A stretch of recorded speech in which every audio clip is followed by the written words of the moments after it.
And welcome back to Troll Time. I'm your host, Ivan D. Curtis, aka the Troll King. And this is a show where we talk sports, movies, or anything thought provoking. Today we'll be talking women's NCAA basketball, Unrivaled, WNBA, and anything else comes to mind. Now, if you've been tuning into the show, you know I don't do it alone. I got my right hand man, hey Willie. What's going on with you, bro? Hey, we in this thing, man. I'm happy to be talking about this stuff, man. We got a lot to say. No doubt, no doubt. Hopping right into it. This past Sunday, a lot of big time championship games going on in the women's game. Uh, First up, we'll talk about South Carolina and Texas. This matchup was even throughout the regular season, and South Carolina prevailed 64-45 in the SEC championship, which is really no surprise. Just my little 2 cents on it is that South Carolina is going to be a hard team to beat. You don't. I think with this team, you don't particularly have one person to focus on. Like I mean, Chloe Kitts and Fagans, they've been showing up big time, which is I think that's going to be a normal thing. But throughout the backcourt, you got Fuwiley who comes off the bench, Tessa Johnson who comes off the bench. Then of course you got Pow Bree Hall, but I think they all been contributing. Like it's been spread it out, and I think that's been something that's kind of worked in their favor to a degree. Because like I said, it scouting report, you don't know who's gonna hurt you from the perimeter on a particular night. I think inside play is going to be key. That's typically how they play anyway. It's defense first. So no real surprises here. Looking into the box score, Madison Booker was the big surprise for me. Only 10 points, 10 rebounds, held to 4-13 shooting, 1 for 1 from the three. But that was the key for them. You slow down Madison Booker, then you slow down the Longhorns. On the other hand, you had Chloe Kitts, who was also the SEC tournament MVP. She finished with 15 points, 9 rebounds, 3 assists, and then Fagan, she finished with 11 points, 6 rebounds, and that set the tone for them. But then you had Tessa Johnson and Joyce Edwards, both in double figures off the bench. Tessa Johnson with 14 points. Joyce Edwards with 11 points. That's my spill on it. Hey, Willie, I'm going to pass the rock to you, bro. Man, it's interesting. Number one, what I like to say about this and about this tournament is this is something that's near and dear to your heart from the region that you were from in the United States, brother. Man, I love the smoke between Madison Booker and your girl, your homegirl, Bree Hall. What Bree Hall say? Who can't guard who?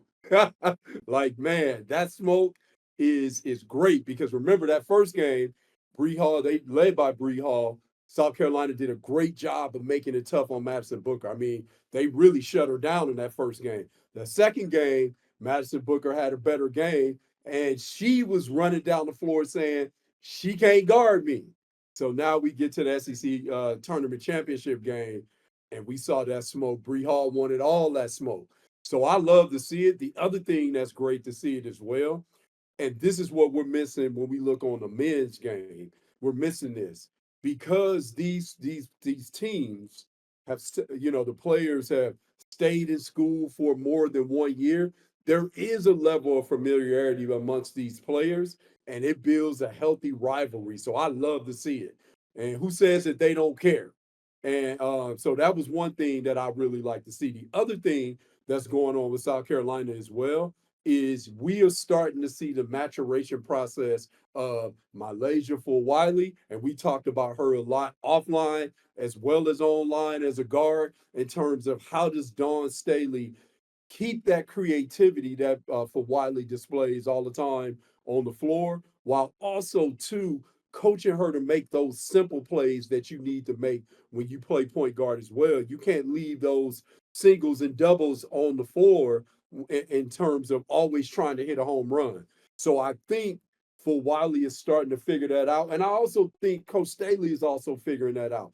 The other thing we're seeing is now we're seeing Joyce Edwards starting to play her best basketball. So the freshmen aren't freshmen anymore. So man, it was completely compelling to see what South Carolina did to Texas in that SEC tournament championship game, man. No, no doubt, no doubt. I mean, like I said, no real surprise. That's going to be an interesting matchup to see, and going forward, I think the Longhorns got to get Chavez, man. Uh, like, got to land her to keep it alive in the SEC. It is pound for pound the toughest conference in women's college basketball. So, in order to keep some type of rivalry going, they're gonna have to land big time players, and we definitely gonna get into all the crying and whining about the McDonald All Americans and stuff like that. But moving along, Big Ten championship, USC, UCLA, another rivalry that's been hot this season. USC had control of this game, but unfortunately fell 72-67. Now UCLA outplayed them in the second half, but still USC had the lead late in the fourth quarter and let it slip away. Lauren Betts, interesting from her. For somebody who's already said that she was coming back for another year, uh, you know, put UCLA on top. She had 17 points, 4 rebounds, 7 of 10. I still think she can be more involved in the offense, and even though they do play through her, I still think she can get more touches. But London Jones is who I really like for UCLA. She steps up huge. She knocks down shots from the perimeter. She was 3 for 4 from the three with 13 points, and then Kiki Rice scored in double figures with 13 points and 8 assists. If you look at USC when they do win games, typically, Kiki and Juju both are around the 20 point mark, if not more. Kiki only had 10 points and 5 rebounds, shot 4 for 12. And then Juju finished with 29 points, but on 28 shots, which is often for them a recipe for disaster. A big win by UCLA. I love how it's pretty a gritty group. That if they just get an ounce of spark of offense from somebody, they're going to always be in the game, and 9 times out of 10 probably be able to pull the game out against anybody. Your thoughts, hey Willie? Man, I was tuned in to this game, Battle of LA, for the third time this year. And what it is it's a testament. I texted this to you when this game was going on. When you have two potentially great teams playing against each other, it's one of the things if you want to take when you start looking at the four kings. Let's go back to boxing a little bit. When you look at Hagler, Hearns, Sugar Ray Leonard, and Roberto Duran, none of those fighters came out of their respective careers with an O, because of the fact that when they all fight against each other, it is hard as hell to walk out of that and walk through that fire and win every single time. And I felt like that watching this game. UCLA won it when it mattered most, but to beat a team 3 times, and the crazy part about it, like you said, and I texted that to you, it's so difficult to beat a team 3 times, and USC should have won this game. So it's so crazy to see that. But credit to UCLA, of course, like you said, with having the grit. They're different when London makes shots. They're different. They are a different team when she makes shots. She's always gonna play hard, but when she's making shots, they're completely different because it also eases up that tension where you can't crowd Lauren Betts. That's what teams do. They make her play in the phone booth. Keep crowding her, try and frustrate her, and try and be physical with her, try and get under her. That's what they do with Lauren Betts quite a bit. So when you can be a pressure release valve for her, whether it's Tamia Gardner making shots, then when they get that boost off the bench, because I'm gonna tell you this with UCLA, man. We talked about this. Janiyah Barker is nice, and I don't think people know how nice she is. Sometimes I don't think she knows how nice she is. And when she's being aggressive as well, they're different. She made a big bucket down the stretch in the paint when they went to her. She made a big bucket, but she can give them more of that also.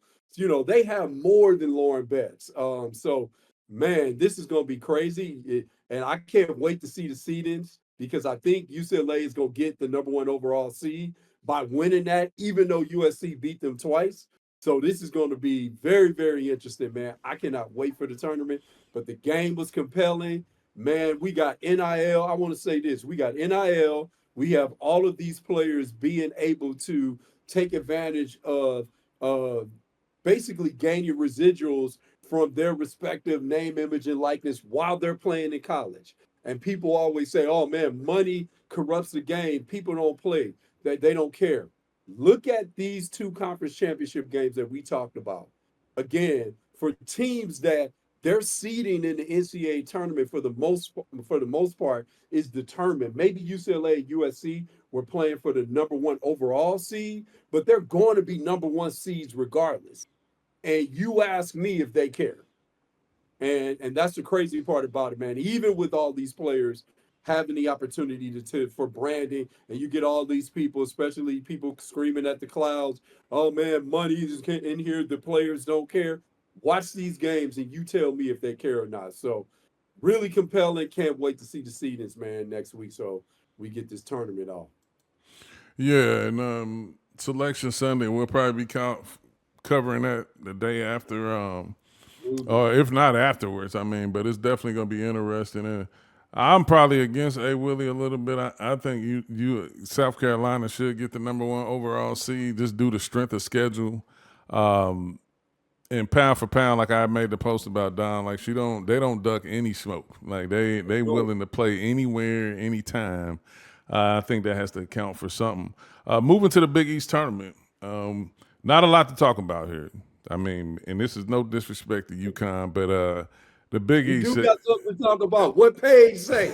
You And saw what page said? I'll leave that to you. But as far as competition, there is none in the Big East. UConn down Villanova, 82-54.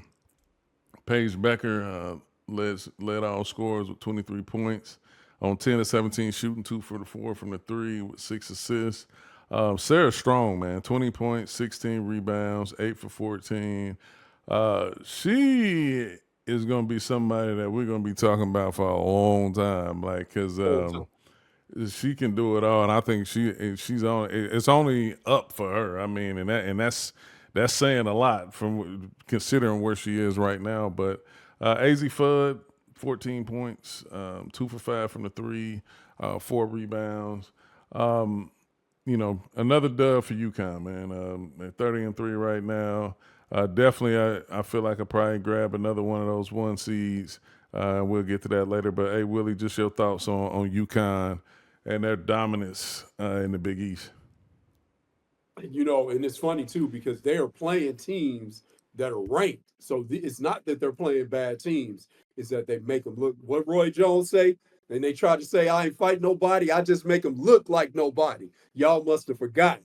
So watching them play, man, and watching what Paige does, and again, they're different too. When AZ is healthy, they're different. But like you said, Sarah Strong, when you watch it, and a lot of times when you see elite players play, the only way that they can function is if everything is flowing through them, every shot is taken by them, every play is ran for them.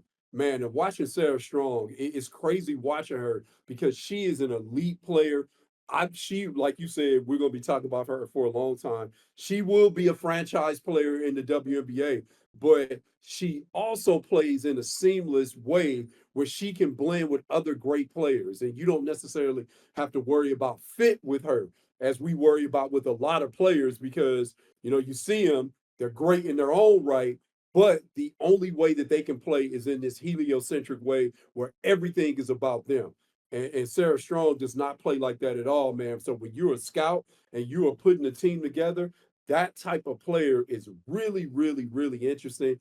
They make a compelling case for you to have them on your team. Same way Paige is the same way. She can fit seamlessly with anybody. You need me on the ball? Bet I can get on the ball and I can make great decisions with it. I don't necessarily have to be on the ball just to get a shot. So I love players like that, man. Really do. I feel like they have the opportunity to be greater later, and Sarah Strong fits that. But again, I'm just hoping that we get to see a healthy UConn. That's what I want. AZ Fudd included. No, I can dig that. Yeah, that's the one thing I like about Paige's game.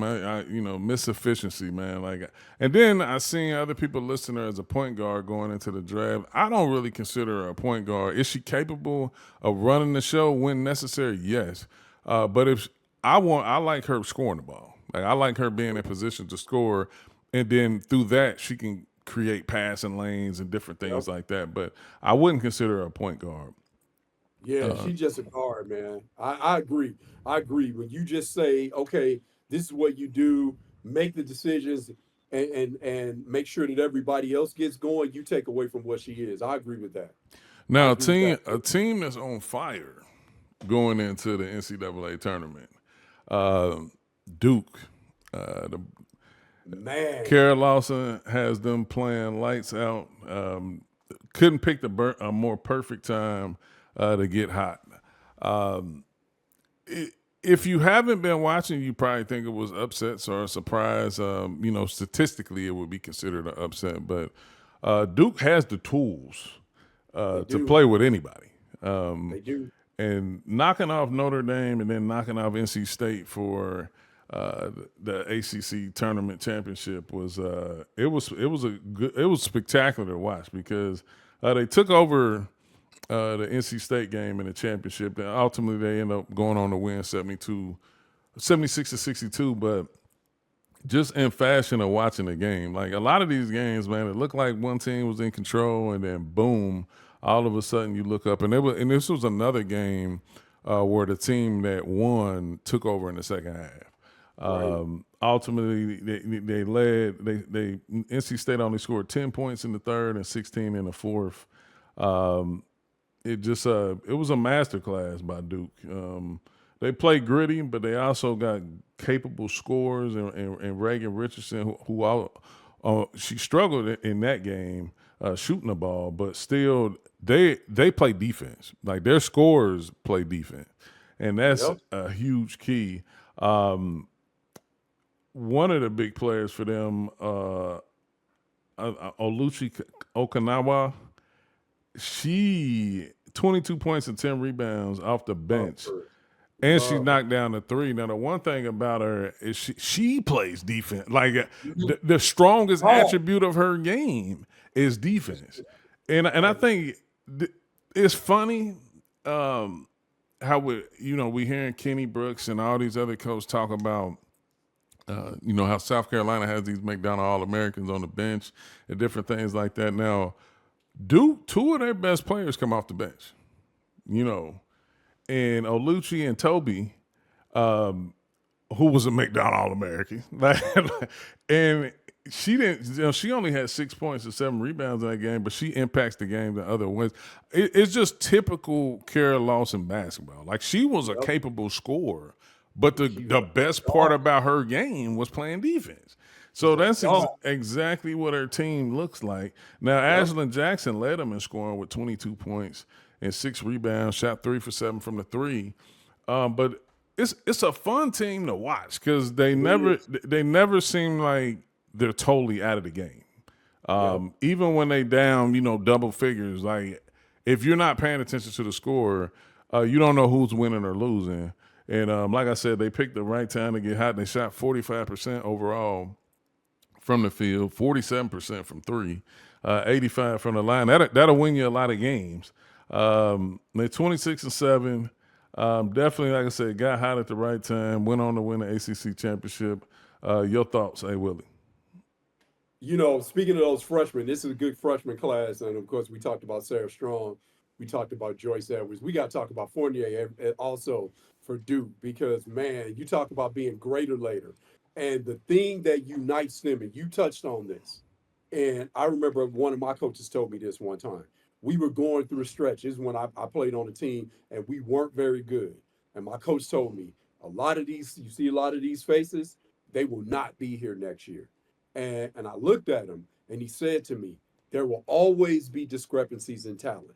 There will always be players that will be better than other players. But what you cannot have on the team is a discrepancy in want to and will wanting to be a dog. And when you look at Duke, if you play for Carol Lawson, like you said, same thing with Coach Staley. If you play for Coach Lawson, you better be a dog, because if you ain't a dog, you will not play for her. Period, point blank.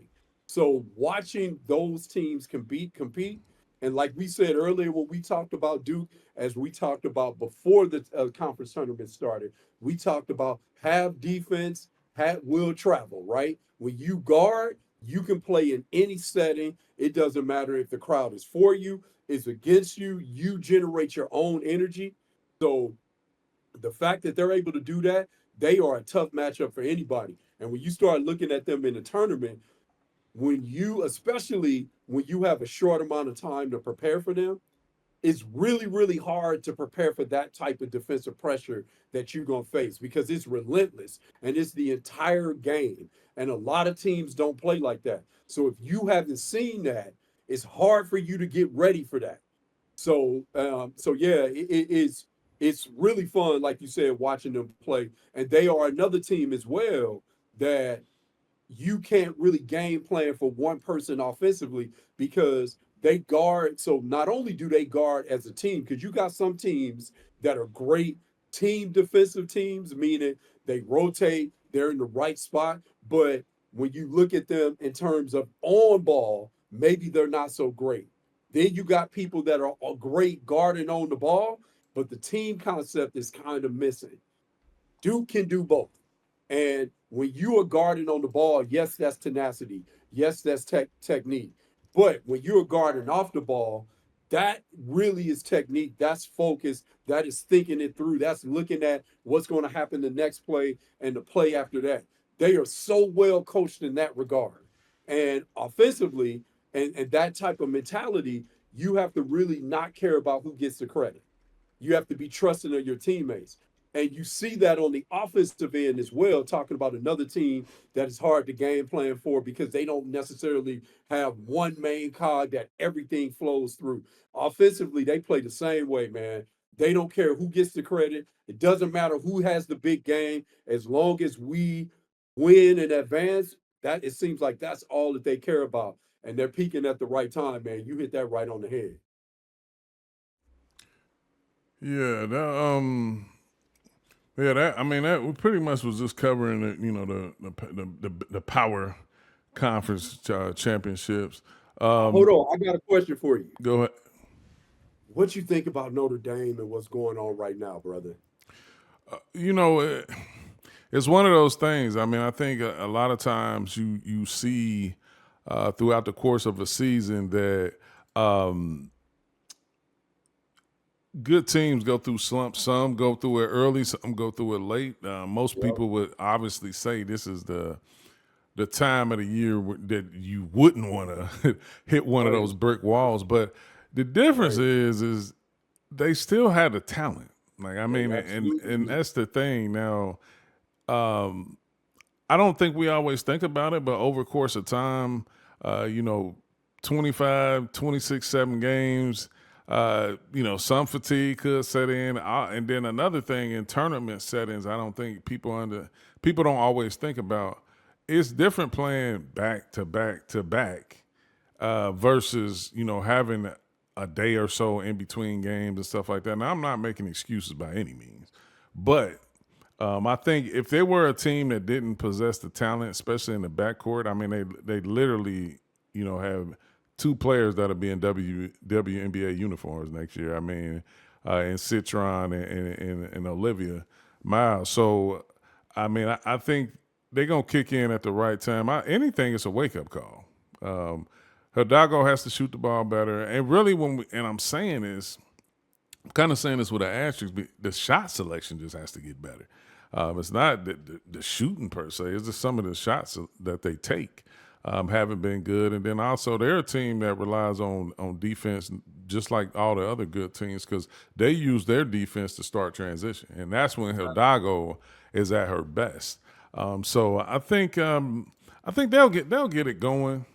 But it has been ugly because I'm a big Hannah fan, so it hasn't been pretty to watch. But I think Ivy and crew they'll get it going. And plus, you know, they'll get to maybe those first, second round games to get in tune, and then be able to rock from there. But it's going to be interesting to see how some of these brackets shaking out. And that'll be, if you didn't have any more questions, that'll be a perfect segue. I just want to ask you, I mean, you kind of already named one of your top seeds in the women's game, but who would be your 4 top seeds going into the tournament? It's interesting, man, because going back, I'm gonna say this real quick about Notre Dame too. Like they've had so many injuries over the last couple of years. This is the first time that they're really sort of having their real full complement of players, and all those pieces getting used to each other and doing it at the most critical part of the season. I think, like you said, this time off to get ready for the NCAA tournament and maybe some of these games that they're playing and tune-ups will help them get in tune with each other, incorporate these pieces, and I think they'll be fine. My 4, so I think UCLA, of course, South Carolina. I think UCLA, South Carolina. It's hard, man. I'm trying not to think about this with my heart. I think USC deserves a number 1 seed. And I think the 4th would have to be, man, that's a tough one. I would say with strength of schedule, it's, I would say my 4th would be UConn. Yeah, I'm not arguing with that. And just looking, everybody, I'm solely looking off of ESPN, their 68-team bracketology, and they have South Carolina, Texas, UCLA, and USC. Now, this is a toss-up. Now, I think if you ask me, the 3 of the number 1 seeds are kind of inked in stone. I'd say South Carolina, UCLA, and for me, it's funny. I would say UConn. Like I don't know, but that's just me personally. But I do think you can spin it. You got some of these potential 2 seeds. You got NC State. Notre Dame is pretty much is inked at number 2. They with the slump that they're in right now. A lot of people, they have UConn at number 2, which is you can kind of. I can see that. The conference. Yeah, I can see that. I mean, and if we're being honest, UConn's strength of schedule is not, it's not the greatest. I mean, and then when you look at some of the other schools, especially the SEC schools, they get an advantage because their large strength of schedule is within the conference. Because you got to, I mean, it's just the way it is. They have a lot of good teams in the conference. So that's why I'm not down on the Texas being the number 1 seed. But I think like you can NC State 2 seed, Notre Dame 2 seed. They have UConn 2 seed. So it's I can't really argue with that. Now they have TCU at a 2 seed, which is I think it could be more than generous. Now in their bracket, they have South Carolina and TCU, the top 2 teams in that region, in the Birmingham region. But me personally, aside from all, I want to see a bracket where TCU and LSU is in the same bracket. It's got to happen, man. Like somehow. Now it's tough because of regions. I mean, when you look at where TCU is and LSU, but like, come on, man, have to be able to meet somewhere. Now, me personally, talking about brackets and teams, I like TCU. And we didn't talk about them in the conference aspect of it. They did beat Baylor 51-48. Now Baylor was missing one of their top players, their leading scorer and rebounder. But aside from that, TCU has been playing good ball all year long. Haley Van Lith was the player of the year in the Big 12. She finished with 14 points and 16 points and 19 rebounds from Sedona Prince. But I like their team in a tournament setting. You got a big, you got some guards. Madison Connor is probably one of the most underrated players in the women's game. When you talk about bona fide role players, she can knock down shots, steady defender. I just like, they're a team that's, Haley Van Lith and Sedona Prince is going to be the focal point. But they do have some other players that can make plays. Donovan Hunter is pretty solid for what they do. But just hats off to TCU in general. They're 23-8, finished 16-2 in the conference, was 1-17 last year before they picked up Prince and Lift. So, it speaks volume. I mean, when we talked about it, you said, "Hey, the portal ain't bad for everybody." It works. And it's gonna be jumping this year too. Best believe. Yeah, and for all the people who've been giving shots to Haley, she's not the only player that's exhausting eligibility. She's just the only known player that you may know of or that you hear of. But trust me, it's a ton of players, men and women's, that's exhausting eligibility. And hey, the key word, eligibility. They eligible, hey, so it's fair game. So I don't have no complaints about it whatsoever. Hey, at this point, the NCAA has always been a business, but now the employees are actually getting paid. So who are we to tell anybody how long they stay on the job? Just because you didn't, you're right, like, cause you mad. Yeah, you know what? Let me say this about Haley Van Lith too, man. And shout out to her for having a great year.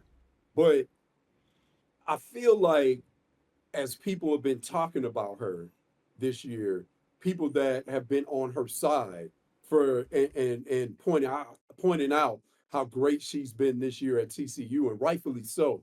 I think, man, we get to this point where, I know this is one of the things that a lot of people like to say. Now, two things can't be true. Just because we were pointing out the way that Haley Van Lith was used at LSU and how she played at LSU. And now, of course, she's having a better year at TCU, better fit in terms of her skill set. It's a better fit in terms of how she's used. And again, we talked about this before. I can tell you this from a scouting standpoint. You and I both have worked where we in roster construction. The overwhelming majority of players, their situation, meaning what's the system? Who are the teammates? Who's the coach? That's just as important as their talent. There are very, very few players that are walking the face of this earth that none of that stuff matters. And those are the generational greats. And sometimes, even with them as being generational greats, sometimes that coaching does matter. But for the most part, 99.9% of the people that we watch play this game, the fit matters just as much as their talent. So pointing out that Haley Van Lith was in a bad situation for her doesn't mean that LSU is a bad situation. Doesn't mean that they're not a good program. Obviously, they're a great program. Doesn't mean that, but it was just not the right fit for her. And pointing out that it wasn't the right fit for her, and pointing out that she did not perform well in that role at LSU, does not mean you were disrespecting Haley Van Lith, man. Right? So people are saying, make sure that the apology is just as loud as the disrespect. We are scouting her. This is what part of the things that we do on this show, fam. We evaluate players. So sometimes when we evaluate players, we are pointing out, all right, this is something that they need to improve on. This is an area of growth. So for her, if it was such a great fit, she would still be at LSU if she played so well last year. She would still be there, right? So for her to take that experience, build on it, go and find a place that's a better fit for her, that's what it's all about, because we want to see all these players succeed. So again, to point out from a scouting standpoint, this is something that this player needs to work on. It's not disrespect. Now, if they take that as disrespect and they go and better their game, I'm all for that. I'm all for that. Players invent all sorts of things for motivation. We know that. I'm with that. I was a player. You were a player. We did that. But to say that, hey, this wasn't a good fit for her and she didn't really perform well in that role at LSU, to say that that's disrespect, I think that's strong, family. No, I agree. I see me. I I'm not really a fan. Like my whole platform, this platform, even your platform, it's not to be nitpicky. Like, Right. because if we Right. did that, uh, we can go all day long on any and everybody because it's your opinion on somebody in their lack of performance or lack of play or whatever. Right. And I say that because you can always find it's easy a lot of times for people to look for flaws when you want to look for them. So I Absolutely. just choose to, I choose to be a fan. I'm a fan of the sport, fan of the game, fan of the players. So I just try to focus on the positivity. And if I am pointing out something that can be presumed negative, I'm making a joke about it 9 times out of 10. It's something that I Yeah. just find humorous. Right. But there are some people who literally every day, whether they come on my post or anybody's post or even the bigger platforms, they looking for something negative to say about somebody every fucking day. Every day, And I'm like, man. it's cool. It's cool to a degree. I just, even with that, I find it humorous. I'm not mad at them or anything. Right. That's their thought. But it's just funny to me. But I respect it though. Like I tell Yeah. everybody, even when you come on my post or anything, I respect all people's opinion. And of course, I may not agree with it, but it's yours, you own that. And I'm never in the mode of trying to convince people to like what I like or to think how I think. Like that's not Yeah. the case. Like, we all stating our opinions, some fact, some non-fact, but it's just clearly that your opinion and how you feel. And I'm gonna stand by. Like as a player, I always felt like even this when I was teaching my daughter the game when she was coming up. I said you want to find yourself in all positions. You want to know what it's like. You need to know what it's like coming off the bench. You need to know what it's like to be the main player. You need to know what it's like to be the secondary or role player. Because ultimately, all these situations are going to fuel you to become the best version of who you're trying to become. And I think No with question. with Haley Van Liv, yeah, like first of all, you can only play who's on your schedule. Like she went somewhere where ultimately where she was wanted. Like and it worked out. I mean, she put herself in the best position. And the funny thing is I just look at how people criticize certain situations because I'm like, one, all the guys who comment on my posts regularly that's negative, you can't have daughters. Like, and you can't have daughters that play Right. sports. Because if you did, or if you do, like, I feel for them. Because at the end of the day, you're going to do whatever it takes to put your child in the best situation No question. that benefits them. So No. who is somebody else not to do the same thing? Yeah. Like, so she goes to TCU. It's not a power conference, but because of all the reconstruction. Because listen, the Big 12 used to house some of the best talent in the women's game, but now the conferences are all over the place, and the talent has shifted to most of the talent has shifted to the SEC. That was in the Big 12. So Exactly. you know, but they handle business. You play who's on your schedule. You win 31 out of 34 games. You get the player of the year. Like you playing good basketball. Like and ultimately for her, she went somewhere where they actually run pick and roll and they have a true center. That's where you see Haley Van Life's true talent. Like even in Louisville, like she's a capable one-on-one player, but they ran sets and they ran different things that was suitable for her. Now, if we being realistic, and I'm not gonna spend too much more time on this because we want to move on to everything, but if you really remember her playing at Louisville, the talent was slowly creeping out the door. Like that team was no longer going to be as good as it was when she was Right. playing lights Right. out. So she made a Right. business decision. Go to you. Why LSU? You go from Louisville to LSU. LSU puts you in position to win a national title. Now, if you playing college basketball, college football, any collegiate sport, or any, you want to win who doesn't want to win an NCAA championship? So you go to LSU. Okay, things don't work out. I mean, you know, now she moves on and things are working out. Now, will they win a national title? Probably not. But I mean, it still makes for a great story. And if, like I said, if you're a fan, and I'm a fan. So I'm with it, and I'm gonna keep following TCU's journey throughout the NCAA tournament.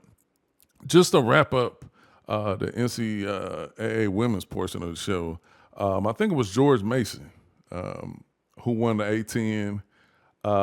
Their coach, give me 1 second. I had just looked up her name. That's Blair Lewis. Yeah, Vanessa Blair Lewis. Lewis.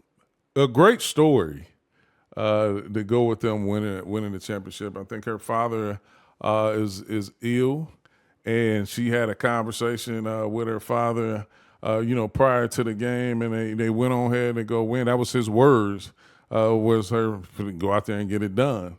And on top of that, that's George Mason's first ever conference championship. And I just wanted to, give her roses because it's crazy to think that, like, the first in 2025 for a university that has been around forever.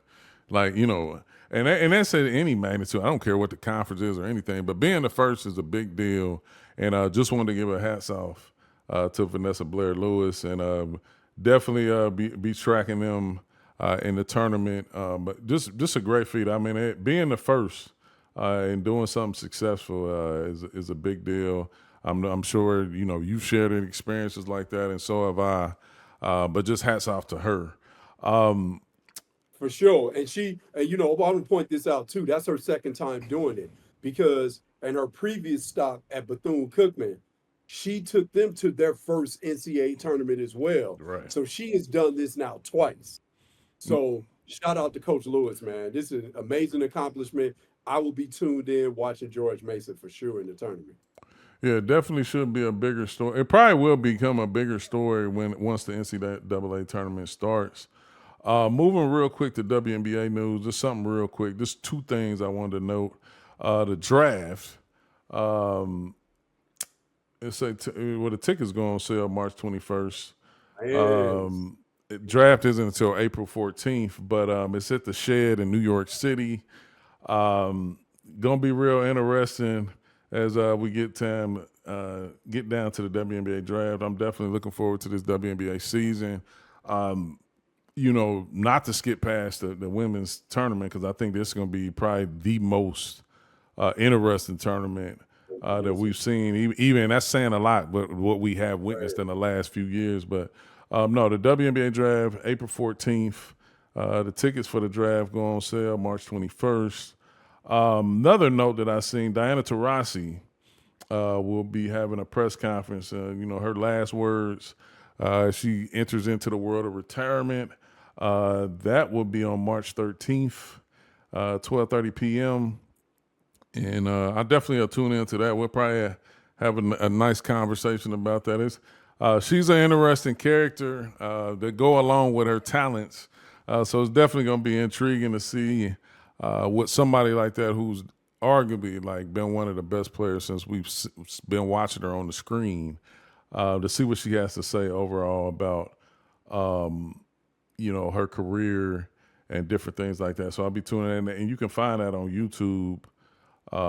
Definitely, I'll probably leave a link in the bio for this episode, and anybody want to check that out. But I definitely think that'll be interesting. In other news, former WNBA champion Breann January,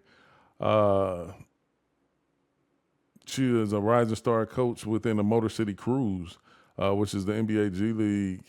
So that was, for her to get noted like that is pretty good. I mean, I loved her as a player. She's definitely been making noise as a coach. So you can check that out on the latest episode of The Grind. That's on the G League as well. That's on YouTube. But just shout out to them. Seen the other day, Sophie Cunningham, they did a nice warm welcome for her at the Indiana Fever. I think she's going to be a great addition for them. And I think it's a lot of anticipation building in Indianapolis, Indiana. I would say I might go check out a game, but me personally, I'm not a fan of spending a lot of money on things, even if it's my favorite.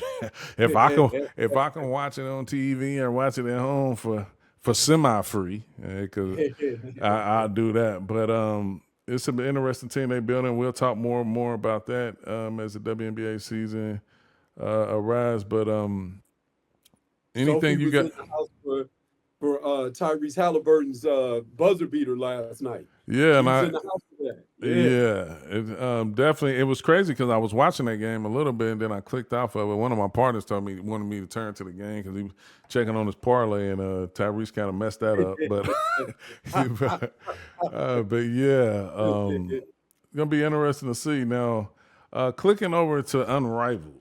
Like I said, we've talked about Unrivaled. I post about it regularly. They're getting ready to go into the playoffs. But it's one of the things that me and A Willie just wanted to focus on was just some of the talent development that we've been seeing in Unrivaled. I mean, which realistically for me, that's what I said. I looked at it as is a platform for obviously for them to compete and make money and still stay over in the U.S. But basically. 3v3 allows you to do things that typically players that's playing 5v5 wouldn't or don't always do. I think one of the players that we were talking about in particularly just been playing well as of late. A Willie had talked about Ryan Howard. I last mentioned about Chelsea Gray, who's been playing really well. And I look at shooting the ball because I think, at the pro level, it's about making open shots a lot of the time. And I think Chelsea Gray has been playing. She's been dropping over 30 points her last couple of games or close to it. Always been a known passer, but I think for them, the Vegas is gonna need some scoring from her, especially losing Kelsey Plum. I think it's going to open the door for her to have to be more of a factor on offense. But no, just say Willie, just quick thoughts about Unrivaled as they're getting near the playoffs, and what you've been noticing that's going on in the league. Hey, I'm gonna say her name because I know it's gonna be a lot of people that's mad about her development. We talking about the development platform.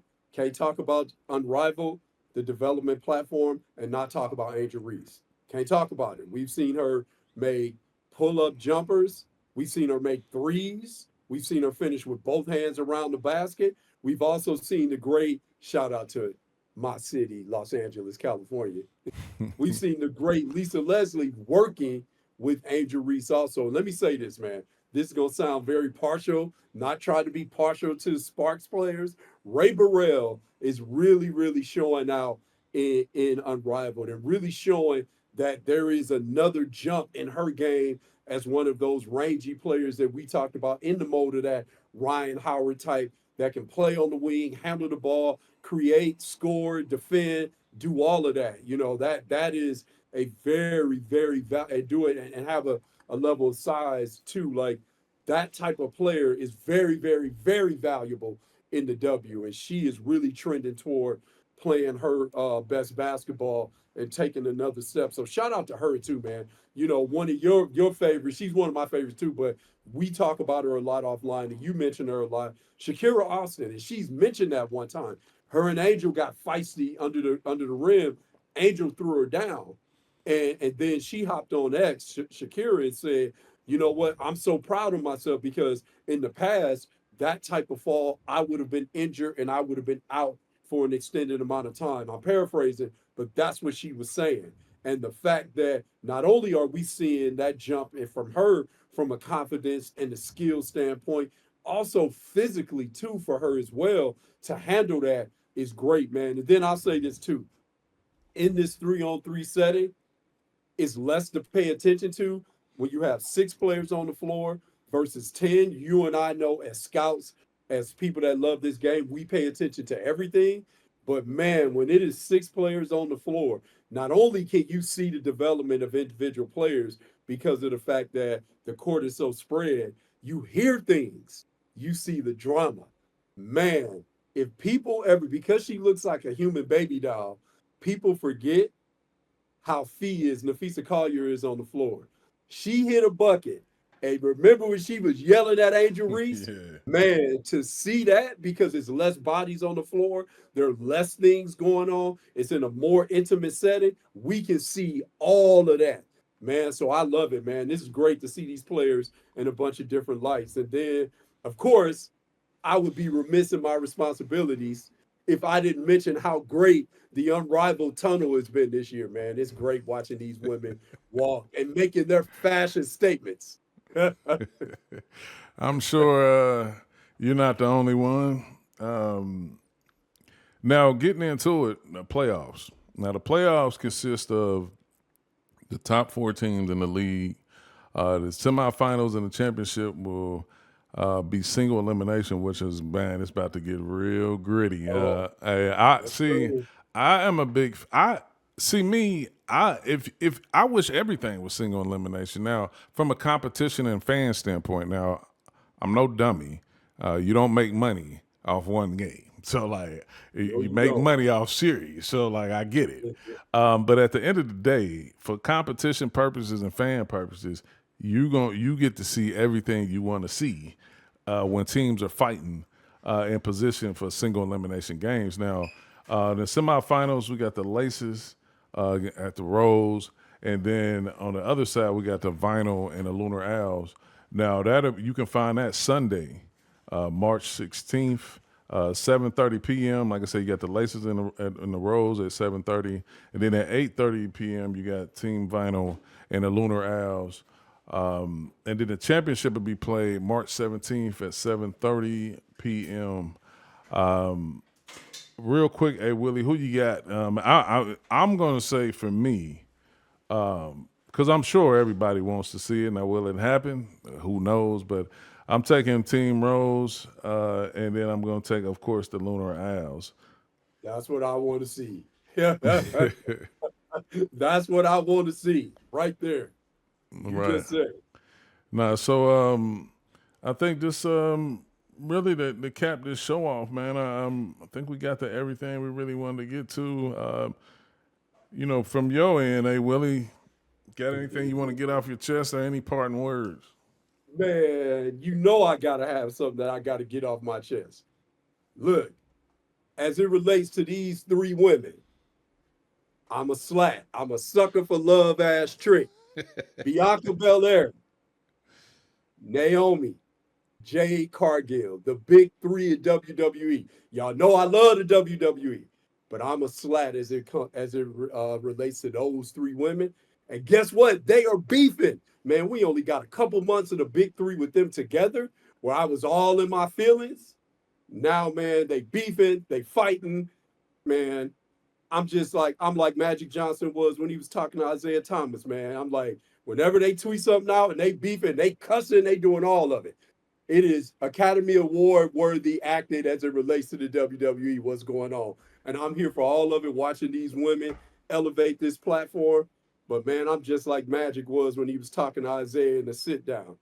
I know, man, it hurt me too. Like, so I'm hurt. I'm in my feelings. I love these 3 women, man. Like, and if y'all watch the WWE, you will know why I love these 3 women. And there are women that are coming behind them. Shout out Jada Parker, Miss Parker, her, Kalani. I like the way your body, all that, man. Don't get me started, man. I see there, brother. I see. Um, it's my last words, man. I really don't have much to say, just other than the fact of, shout out to everybody who's been following my page, commenting, giving your opinions, letting me know about mines. Just hit 26K, which is, pretty good. I mean, it's almost a year since I've actively been using the page.